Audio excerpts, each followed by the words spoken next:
things halal, haram, we'll add with that. Brother, please. Assalamu alaikum. This is a topic I feel almost like I was born to live with. Anyone who's known me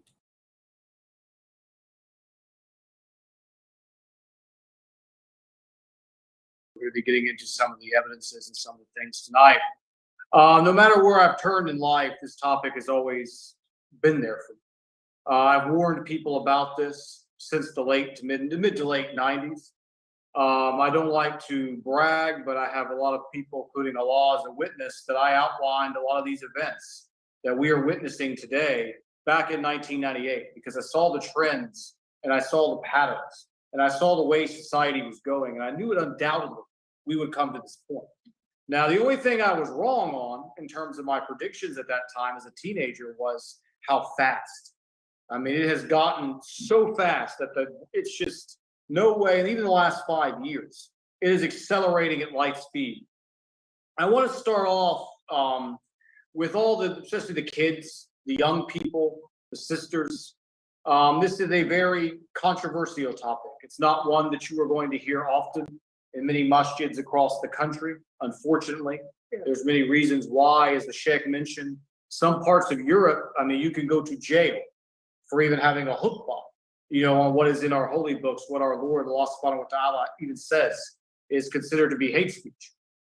But here in the United States, we still are blessed with freedom of speech, and we are allowed to talk about it. But I will be as clean, as moral, as Islamic in my manners and my choice of words tonight. Everything will be cleaned up as much as it can, but the message will not. We will be outlining this from the beginnings. We will show the origins of this. We will show where it started in the last 100 years and how it is accelerating. We will name some of the individuals who are responsible for this. Because as you're going to see as I wrap this whole thing up, a lot of these people are not our enemies. A lot of these people are diseased of the mind, spirit. They are sick, and they can benefit from our help. There are so many stories in our history of sinners, idolaters, pagans, adulterers, becoming Muslim and becoming some of the best of people.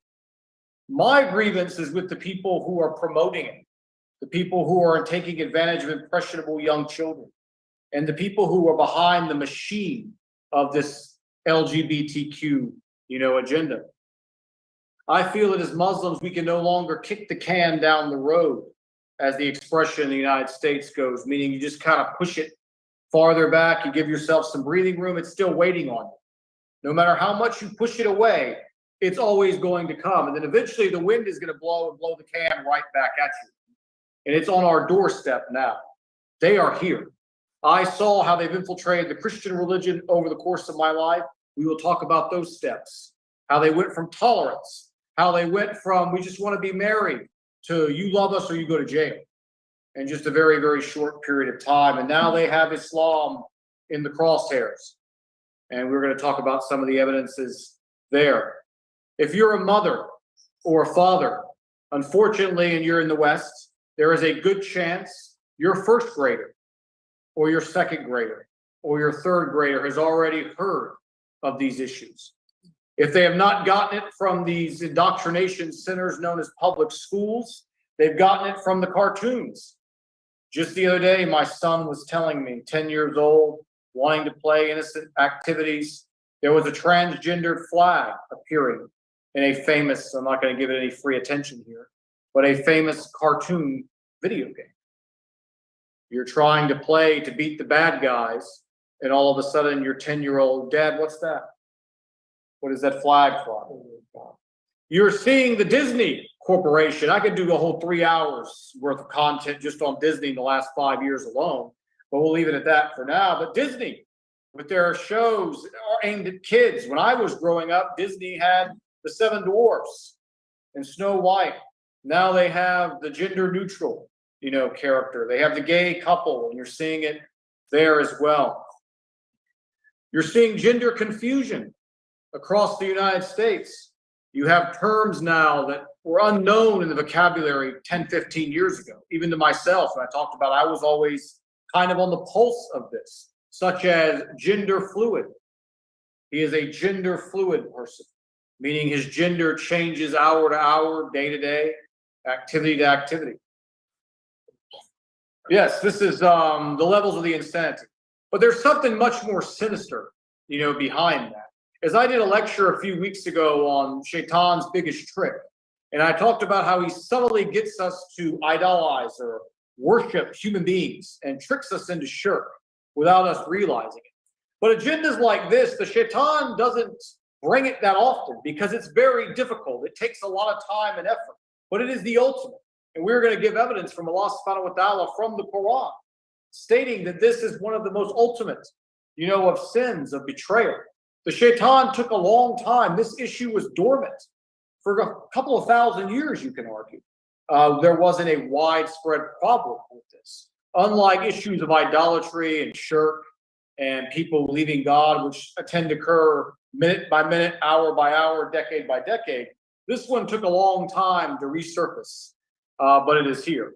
Now, we are going to break down tonight's lecture in 3 stages. Is it haram? Yes or no? I'm going to show the evidences from the Quran, and I think we're going to leave in the first 10 seconds understanding whether the answer is yes or no. And we're going to get some other clarifications as well.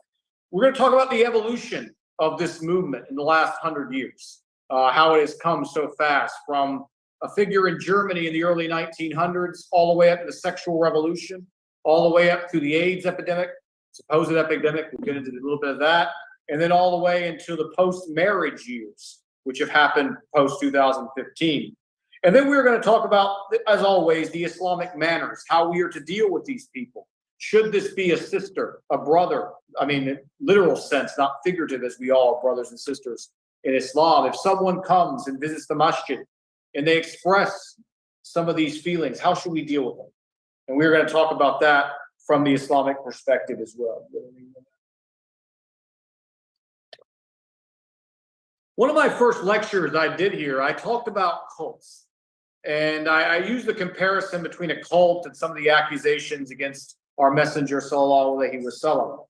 One of the signatures of a cult is they have their iconography, their own symbols that you identify with. They have their own flags. They have their own belief systems.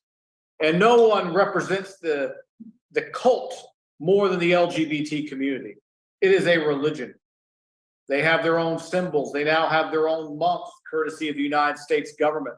The Canadian government, Justin Trudeau, that I'm not even going to say what is on my mind because we have women and children here, but Justin Trudeau said to give them all summer. They should have all summer to tribute to this lifestyle. So they have their own holidays. They have their own summer in some countries. Others, as we mentioned earlier, you are not allowed to criticize them. We are going to break down this cult, as I mentioned, in stages. Is it haram? Now, that would have been 100 years ago. I would have been laughed out of the masjid if I even would have asked that question.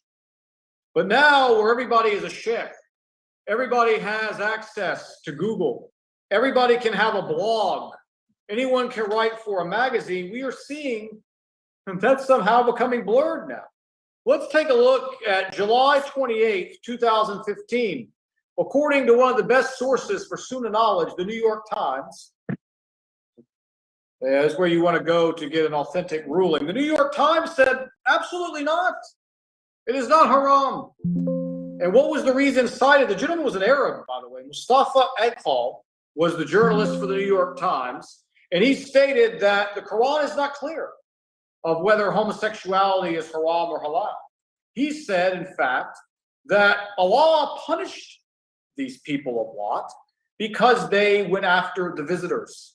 It had nothing to do with the homosexuality.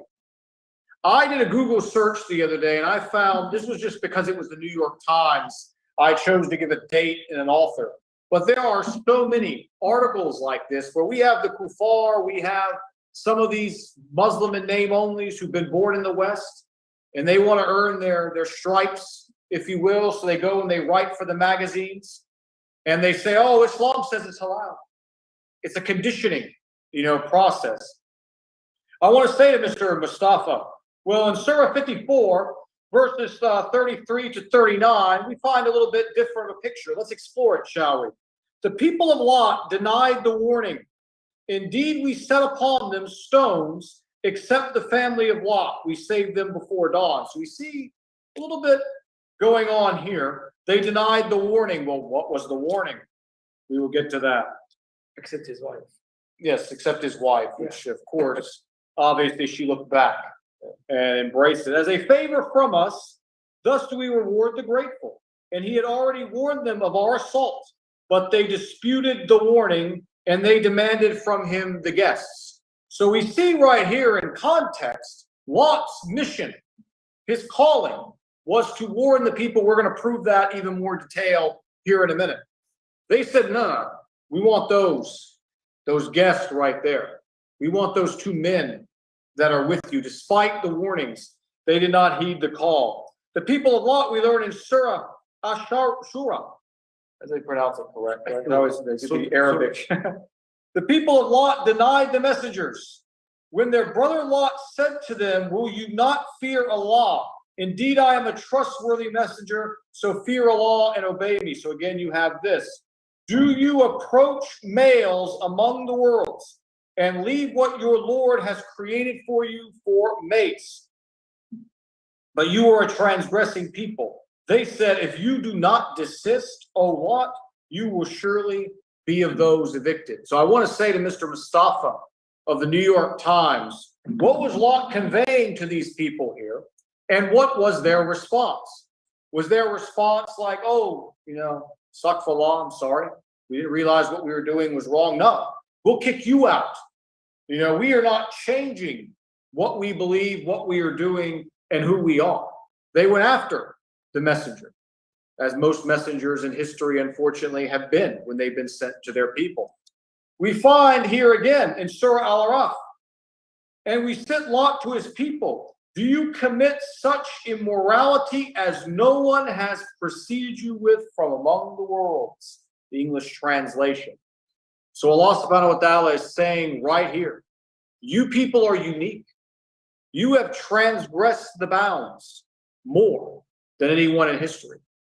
Again, to the New York Times, I think you didn't do a very good textual analysis of the Quran when you make such claims, and I'm sure he knows he's lying.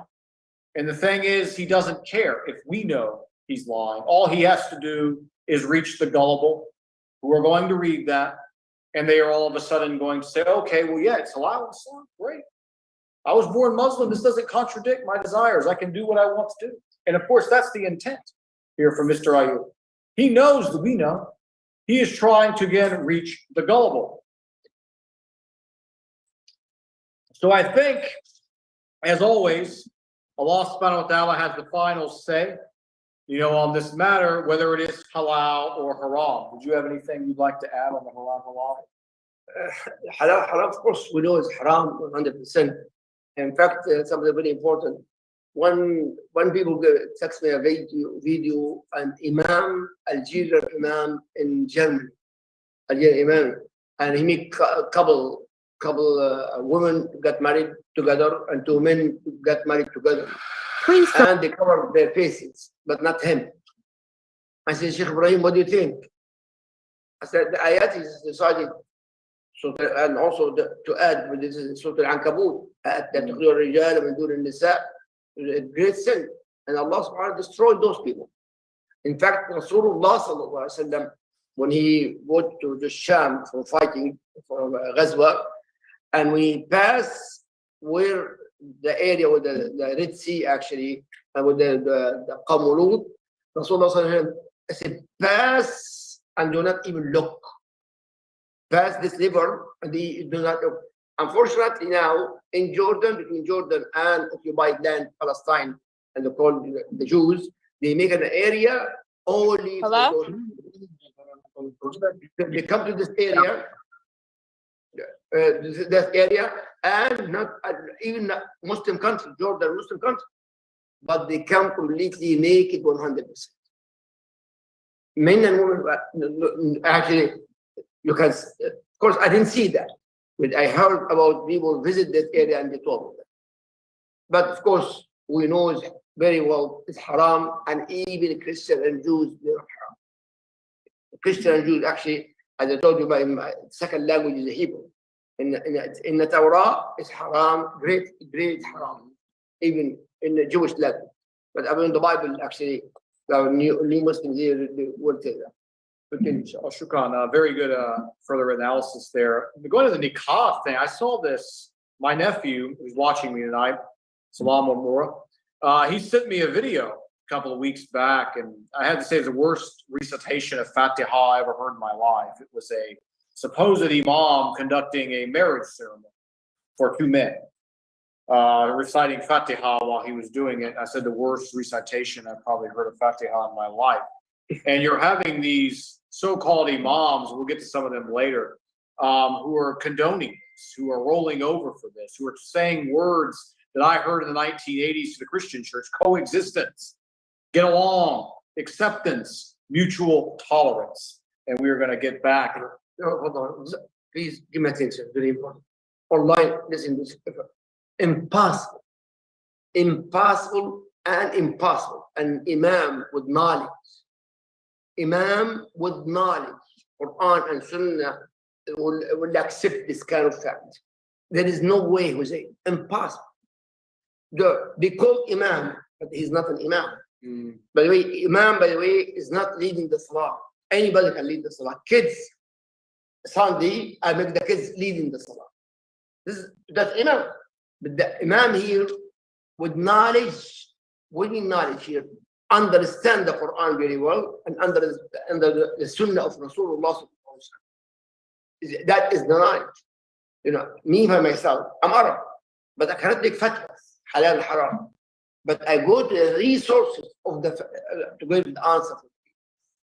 But for those people, it's absolutely not scholars, not just leading the Salah, and they are not in the Sorry for that. Continue. Oh, yeah. I mean, the so-called imam we have in Washington, D.C., he wears the rainbow scarf. He's dressed like you or I, and he's got his own masjid.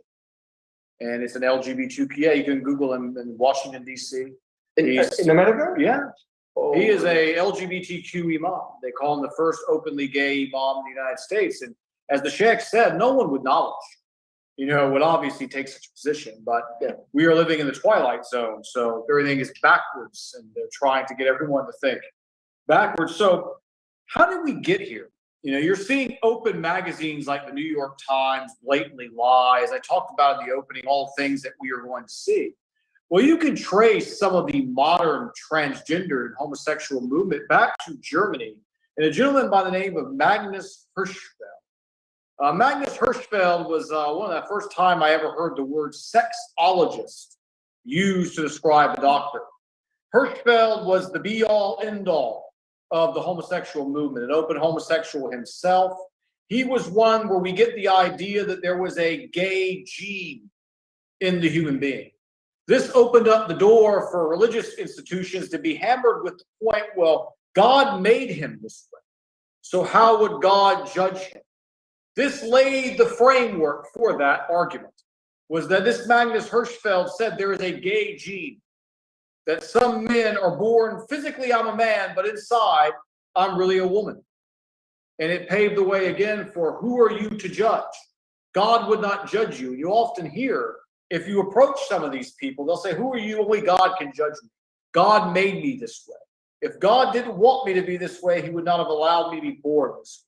And it has opened the door for that type of, dialogue, from Mr. Magnus Hirschfeld. He also had quite the resume. He was one of the first, his clinic, to conduct male to female surgery for transgenders, where they would convert through operation the male anatomy to the female. The embodiment of Magnus Hirschfeld's work in Germany was to overturn what they called paragraph 175. This was the German law that stated that homosexuality was a mental disorder and was against the law. Hirschfeld and his group sought out to overturn that. Now, in his life, he never got to witness the fruition of his labor. It would come much later to where Germany now is, as the Sheikh mentioned in the opening, you can't even criticize this movement without being locked up or threat of imprisonment. But at the time, it was quite different. And we hear in the West, all those Nazis, they burned the books. Well, you go and you look when they had the Nights of Broken Glass, where they went through these bookstores and they broke open the shops and they burned books. a lot of the books they were burning were Magnus Hirschfeld books. They were burning this LGBTQ transgender propaganda back in 1933. They were way ahead of their time because they were receiving it first. Long before it would come to America 40 years later, they were dealing with it at the time. So you flash forward, 1952 in the United States, see, we were a little bit behind, was the first ever male to female surgery. And the connection between Hirschfeld and the gentleman who did this, the same ethnic group, that's needless to say, which ethnic group that was, that conducted those. And also when you look at all these transgender clinics, when you look at all the people in media who are promoting it, you will always see the same ethnic group 90% of the time. Of course, the Jew. They are the ones overwhelmingly with their fingerprints and signature all over this transgendered movement. So in 1970s, late 60s, early 70s, the American culture changed dramatically. You had the Vietnam War. You had the assassination of John F. Kennedy. Pre-1960, everything in America was status quo. They would have television shows with a husband and wife. Were always married, of course. They never even showed them because of shame and morals and shyness. They would never show on American television pre-1960 a married couple even in the same bed. They would show on the television shows two separate beds. That was the type of modesty that existed in the United States at that time. I grew up watching these shows with my grandmother when I was a boy, so I had seen kind of an alternative to what I was being fed in conventional media. But in the middle to late 1960s, with the really advent of rock music being promoted more and more to the masses, which a lot of those rock groups from the 60s have been exposed as military assets, CIA agents, and they were producing this sex, drugs, and rock and roll culture. Everything in America started to change. There was a key figure in the anti-Vietnam protests. His name was Allen Ginsberg, also from the same ethnic group that I mentioned earlier. Mr. Ginsberg was responsible for the foundation of NAMBLA. If anyone has ever heard of NAMBLA, it stands for the North American Man-Boy Love Association. So you started to see more and more of this stuff on the fringes of society. Still not mainstream like it's become today, but you're seeing the push. Then they were able to deliver a major blow. 1973. It was an event that didn't get mentioned in the media. It's an event that rarely gets talked about in the history of this country, but something very monumental happened in 1973. The American Book of Psychiatric Disorders had homosexuality listed into it. And if someone had came to a family member or a doctor and they complained of having these desires, they would be given therapy, testosterone therapy, talking, whatever type of, encouragements, positive reinforcement, dietary changes. Those type of things would be there to motivate the person to change, to go back to being normal, so to speak. But after 1973, the gay lobby, with the usual suspects I've mentioned multiple times before already, were able to get this removed from the Book of Psychiatric Disorders. That was their major step for everything we are seeing today, because what they were able to do is say no longer, again, it's a mental illness. No, going back to Hirschfeld, you were born this way. And from that moment forward, in the schools, in the media, you were never allowed to teach this issue as anything but they were born this way. This is something from God. Who are we to question it? And then came the era of tolerance. Everyone took the stance in America, okay, we accept you. This is what you want to do. We don't have any problem with that. Just do your thing and don't bother us. And it stayed that way for a little bit. And then the American public, in their naivety, were not really too familiar with exactly who these people are. What are they doing? Because they were selling to me when I was a child. They loved each other. It was about marriage. They just happened to love a man instead of loving a woman. It was about building a family. These were all the things we were taught when we were growing up. Well, something started to happen in 1983. In LA, in San Francisco, the clinics started being overwhelmed. What was going on? There were men with massive disease. They were dying of things that normal people with normal immune systems don't die of. And it was massive, widespread. Panic came in the streets. What's going on here? There was a doctor, and I cannot remember his name off the top of my head. It can be Googled online. He came out and he said, this is GRIDS, gay-related immunodeficiency. This is immune deficiency caused by the homosexual lifestyle. The homosexual lifestyle is causing disease. But of course, that message could not reach the general public. So they called it AIDS, acquired immune deficiency syndrome. They didn't go with the original name for it because AIDS was not affecting. Only people in places like you found in the third world with poor sanitary conditions, poor drinking water, poor, all that type of stuff, you were finding people with AIDS. But in the civilized world outside the homosexual community, you were not finding it at all, except for in hemophiliacs due to the frequency of blood transfusion. Well, in order for them to prove this was a supposedly sexually transmitted disease, they told the story on American television of a gentleman who went by the name of Gaëtan Dugas, a French-Canadian airline steward. He became known as Patient Zero. And when they unveiled this gentleman's lifestyle, the American public was in horror. This man was 31 years old when he died, numerous diseases. He had professed, by his own admission, having between 1,500 and 2,000 partners in a period of less than 10 years. He just wanted to get married, as the media said. And the American public started thinking, wait a minute here, what is going on? How widespread is this? You lied to us, and there was a backlash that set this agenda back quite far. It pushed them back about a decade because they had to rebuild the image again because the American public was seeing that all the feel-good stuff you were saying was just simply not true. These people had no intention of building a family. They had no intention. It was nothing about love. It was pursuing your desires to the point of death. Statistics that were unveiled back then still stand today. The average homosexual man lives 20 years less than the straight counterpart. 20 years. Major life shortened. Your life expectancy goes way down. We talk about depression, drug use, dependency. They will blame us. They'll say it's because we didn't accept them. There's no time in human history they've been more accepted than now. We really haven't seen that number move, too much. Now, in the 90s, you saw the second part of the agenda. They started putting them in your living room through that television box that we gladly welcome them into our living room. I'm talking about the homosexual community, but the controllers, the establishment, have a window now into everyone's home. Now they have it into your pocket, as I talked about a few weeks ago with the mobile phone. And they started showing more and more openly gay characters. There was a show called Will and Grace, famously. Movies started being produced where you started seeing openly gay characters. I remember reality television was just enthralled with them.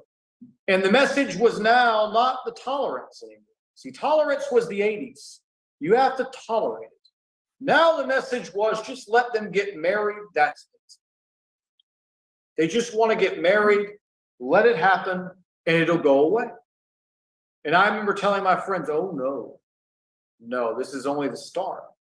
They don't want to get married. We just talked about the gentleman with over 2,000 partners or close to 2,000 partners in 10 years. It was never about marriage for him. The vast majority it is not. But it was about a victory. It was about defining the institution of marriage, which the pressure at the time, they still were not ready. And in 1996, the Defense of Marriage Act was signed, where you found basically Bill Clinton at the time was a liberal. Now you will never see a liberal doing this. He said marriage should be respected only between a man and a woman. And the American public went back to sleep. It's over. It's defined now. There's no way they can push this again. How were they wrong? It would grow and grow and grow. And you saw basically just within a matter of a few years, 8 years after Bill Clinton signed that into law, you had Massachusetts going rogue and saying, we're going to have a same-sex marriage. And they did. You had Gavin Newsom. Now he's the, unfortunate for the people of California, he is the governor of California. A long time ago, this gentleman was the mayor of San Francisco. And he thumbed his nose at the federal government as well and was conducting these marriages in San Francisco. They were going on all over the country. The war was being won. The people of California, and we have this image, in a large part justified, that California is a bit crazy. Some liberal, policies don't make a lot of sense out there when you really observe them, some of the things they've done.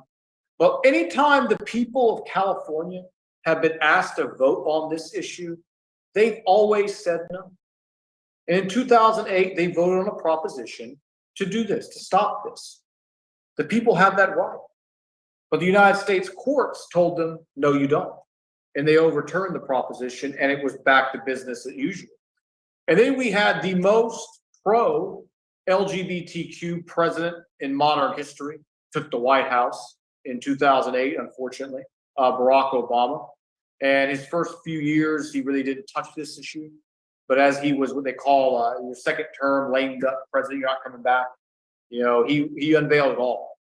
And he started talking about this issue with more and more frequency. It started becoming one of his major talking points. And it became a major talking point for the Democratic Party, that they were the party of the LGBTQ. And 2015, the final nail in the marriage battle was won when the United States Supreme Court, they said, okay, it's on.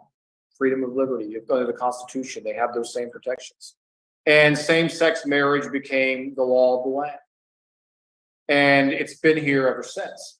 Now, as I told you where this is going, tolerance, just let us get married.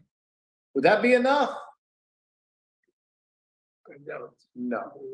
We have seen since 2015 the biggest escalation of this agenda that's ever been seen in the history of the world. This has gone, no one prior, if you ask an average teenager in 2015, what was a trans? They tell you a transformer, cartoon, robot thing. They would have no idea what you were talking about. You go and you mention that word today, every single young person, probably from the age of 6, is going to know exactly what you mean. And this all started because, again, they had that agenda mission accomplished. Now I call the next phase of the plan. You won't not only tolerate it, you're going to let us get married, but you're going to be made to love it. And that's where we are at right now. And if you don't love it, we have a place for you with a lock and key and bars. After we call you names, of course, we'll try that technique. We'll try to take your job. We will try to say you're a religious fanatic. We will try to say that you are a threat to public order. And then, after that, if that don't work, we are going to lock you up. I mean, it's nothing short than putting a gun to your head and saying that you have to accept this lifestyle. So where did the trans thing come from? Because I grew up in the 80s. I've chronicled those experiences. I never heard of trans either back then because the agenda was not getting enough attraction. Again, as I've highlighted, every time they had a vote, the people always overwhelmingly rejected. Not enough men were openly becoming homosexual and participating in this.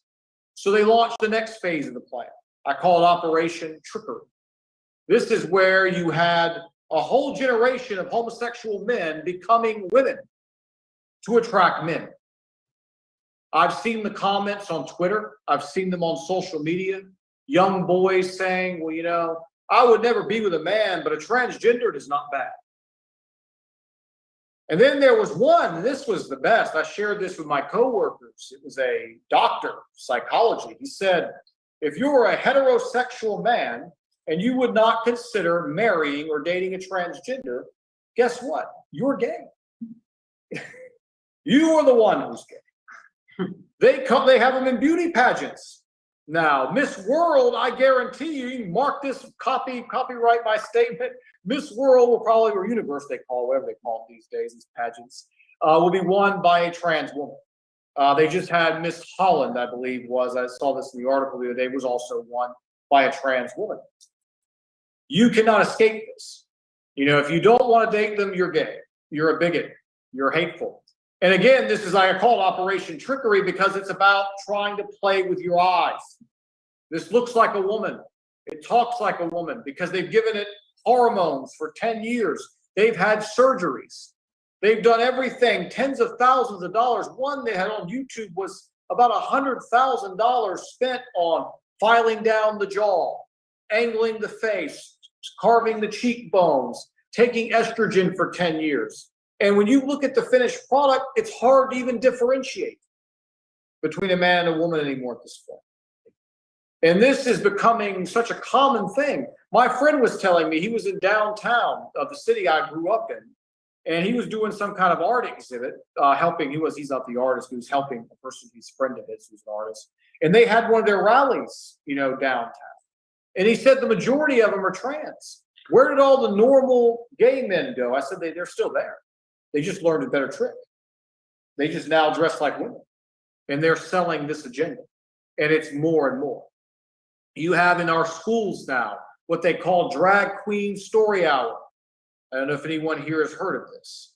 It's mostly going on in big liberal cities like New York and San Francisco and Los Angeles. But they will take kids, 7, 8 years old, and they will have them have a drag queen comes to the classroom and reads them a story. They are having these events being sponsored by the schools. In Texas, there was one such of these events. We used to have field trips where we went to the aquarium. We learned about biology. Now they're having a field trip where they're taking you to a gay bar in some of these areas as well. And they are letting the children 7, 8, 9, 10 years old watch this stuff. I mean, it's unbelievable that we have gotten and allowed ourselves to get to this point. There has been good news. There was a Muslim city council up in a suburb of Dearborn, Michigan. They got together, it's about a month ago, and they signed legislation removing that flag because that flag was flying in public buildings. And the Muslim community there said, not on our watch. And they voted unanimously to take it down and replace it with the American flag. You did see there is a Christian boycott of Target going on right now for what they tried to do, which was they had a whole huge merchandise section dedicated to LGBTQ. Shirts that said things I will not repeat here because there are children, but graphic things. And Target is under boycott as well. I refuse to shop there. I recommend all Muslims, if you ever go to Target, please don't. You are just giving your money to haram causes. I mean, you're basically spending money on the haram causes, obvious as they are. Of course, you have what we have with Bud Light. Now, inshallah, we ain't going to have any Muslims have a problem drinking Bud Light, but there's a huge backlash now against Anheuser-Busch because they were going to put a transsexual on the cover, of the can. And they are taking a huge, so you are seeing some fight back. But my biggest fear is what they are going to do is what they do best. They are going to stage some kind of attack in this country using an agent and blame it on us, blame it on a Christian group.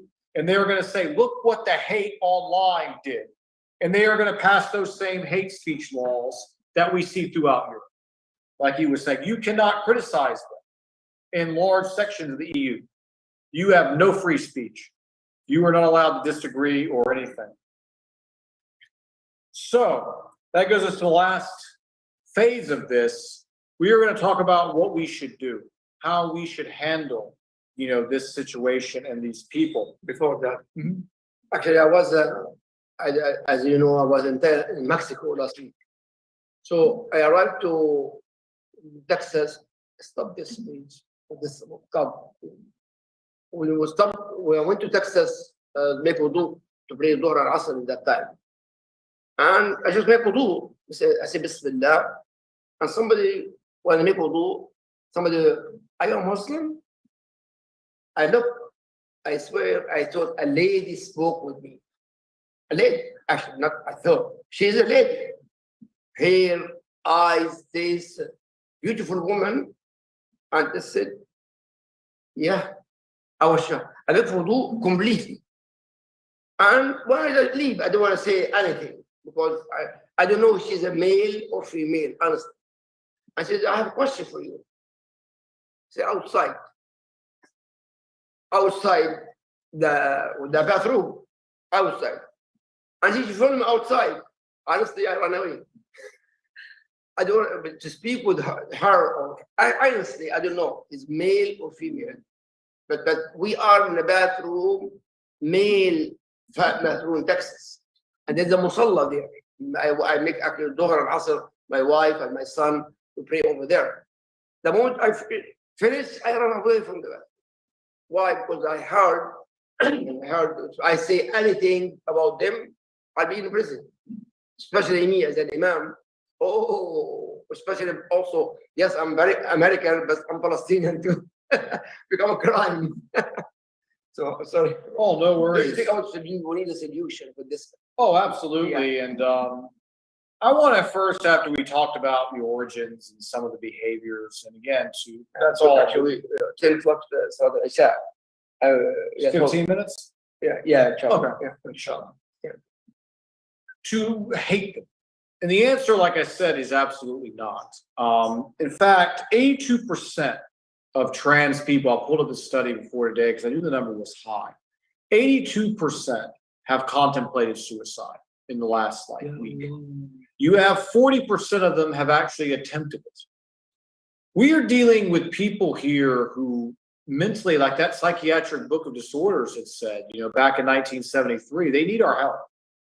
If we have a family member, if we have someone comes in the masjid and they say they're having these issues, they're having these thoughts, do we start yelling at them and treating them harshly? Absolutely not.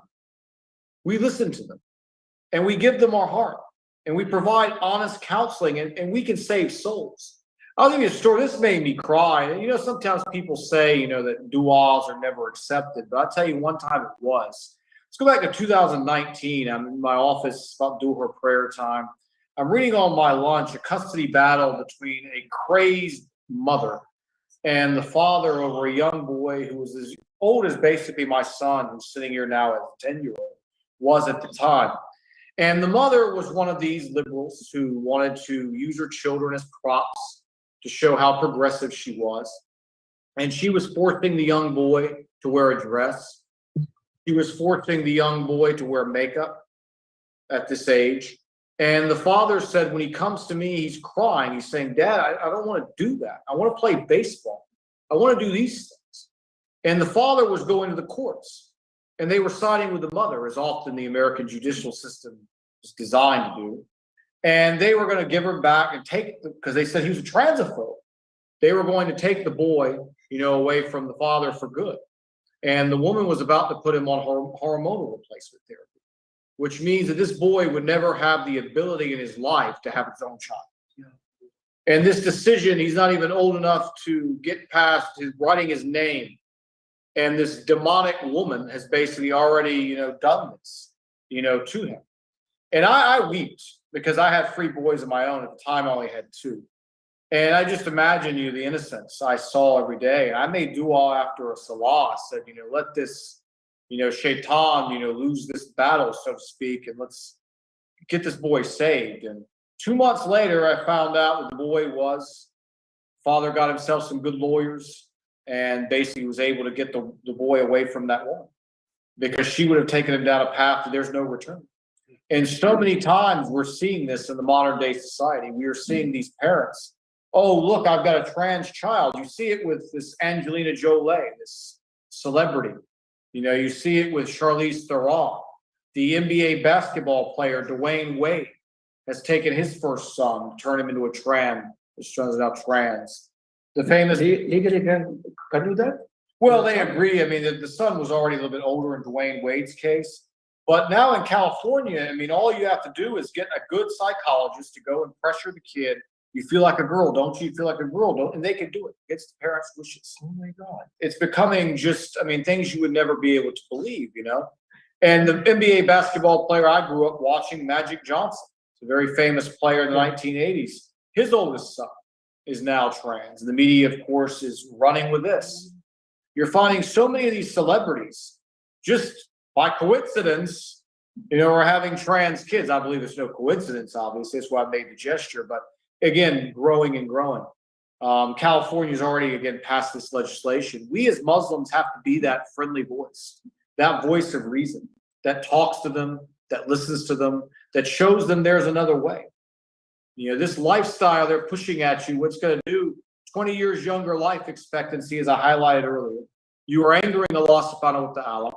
You are basically doing irreversible damage, you know, to your body. You are going to live a life of unfulfillment, disease.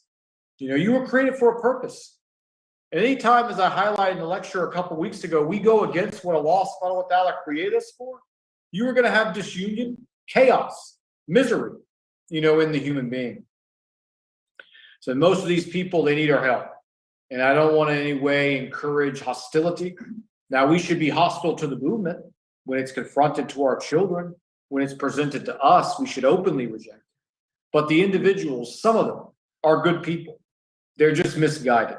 Now, so there's a lot of them, there's probably, you know, God knows best, no hope, you know, are so just caught up, you know, in this lifestyle that really saving them, there's no way. I hope tonight I was able to be as informative as possible. I hope a lot of people took something away from this, because I feel this issue is just, I can do several more on this as events come down, that we just keep kicking the can down the road, as I said earlier. And they're knocking now. I mentioned the gay imams. I mentioned what they're writing in the New York Times. There was a film wrote in Europe called A Jihad for Love. And a clever, whoa. It's called A Jihad for Love, and it followed Muslim gays during the month of Ramadan who were trying to get married in Europe. It's just becoming to the point of pure insanity. So yeah, I guess we'll close, you know, there. Always, again, maintain our Islamic manners, maintain our sense of, you know, who we are, what we want to be, and the way we treat others. Okay, Brother Youssef, it's something very important. In fact, one of the conferences actually was the youth conference. I don't want to mention the organization. They invited me. It was in Georgia, was an imam in Florida. And in after Maghrib, you know, I came actually late, actually. So all my lecture continuously. In night time, after we finished, a couple came to me, two men, young guys actually, came to me, say, Sheikh Ibrahim, I want to speak with you privately. No problem. And I never imagined actually, this actually I'm talking about before my sickness. I got sick actually with my liver transplant 2016, before 2016. I mean, this is a long time. I was alone with them. I said, by the way, I was shocked actually. The name Ahmad and Muhammad. They want to get married. I didn't say, excuse me, by the way. The most, as Brother Youssef said, I listened to them. Say, oh, we want to get married, but our father, our family, you know, refuse actually accepting this fact. In fact, the only thing I was listening to them, Muhammad first, and then Ahmed after. I listen. After I finished completely, it takes a while. To be honest with you, I was shocked. But at the same time, I don't know, I want to speak to discourage him to speak with me. Discourage. The key with this kind of matter, as Brother Youssef, listen, give attention. Definitely, those kids actually, after that, Allah, my witness, they are from Canada, but they came here for the conference. And now, alhamdulillah, both of them were rise. Most of them completely cured. They have done disease. In fact, I found from their talk that the reason is their parents. Too much, too pressure. No, Quran, do this. A lot of parents doing that. Especially in America or Canada. I know some people in Canada, you listen to us. We have to understand the mentality of the kids. As I mentioned that week, Ali radiallahu anhu, we love Ali, right? Ali said this very important statement. May Allah give rahmah to my father. Always, my father tell me this statement. Say, خاطب الناس على قدر عقولهم. Speak to the people according to their mentality, their thinking. Those kids, the two kids, Muhammad and Ahmed, they want to listen. Allah is my witness. I sit with them all after midnight, almost Fajr. more than 2 hours just listen to.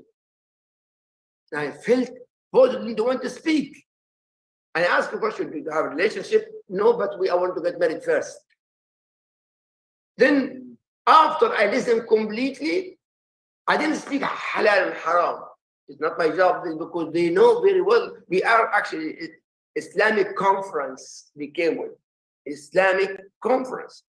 But I start to speak about their thinking, their future. This is something they love. I start to speak with them.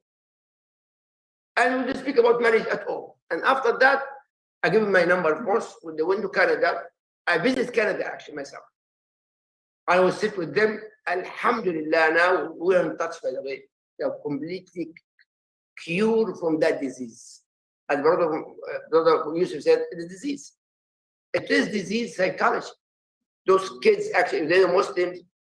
In our community, few of them here also. They came to my office. But honestly, the best way, in my opinion, Brother Youssef or Ibrahim, if we listen, understand their problem, maybe we can solve it. Sunnahfollowers, anything you want to question? Sunnahfollowers, Sister Laila?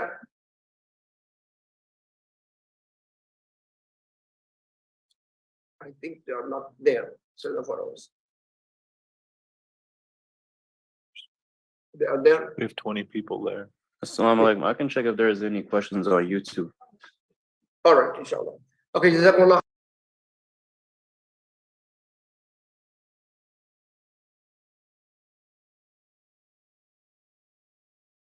Yes, we have No, no, one question. One question. I had to All right, switch. This will have these, you can eat, inshallah, the rest of the Can you hear me? أشياء after 20 minutes إن شاء الله. جزاكم الله خير. السلام عليكم ورحمة الله وبركاته. سبحانك اللهم وبحمدك. أشهد أن لا إله إلا أنت أستغفرك وأتوب إليك. السلام عليكم ورحمة الله. SubhanAllah. How could he not hear me? I had one question. This ain't gonna work. Me doing this camera, I can't switch to the mic. Sister, we'll deal with your question next time, okay? I'm sorry. Yeah, I'm sorry, sister. I tried to get to the mic switched over, but I couldn't get it switched over in time. Okay. SubhanAllah, I just couldn't get it switched over.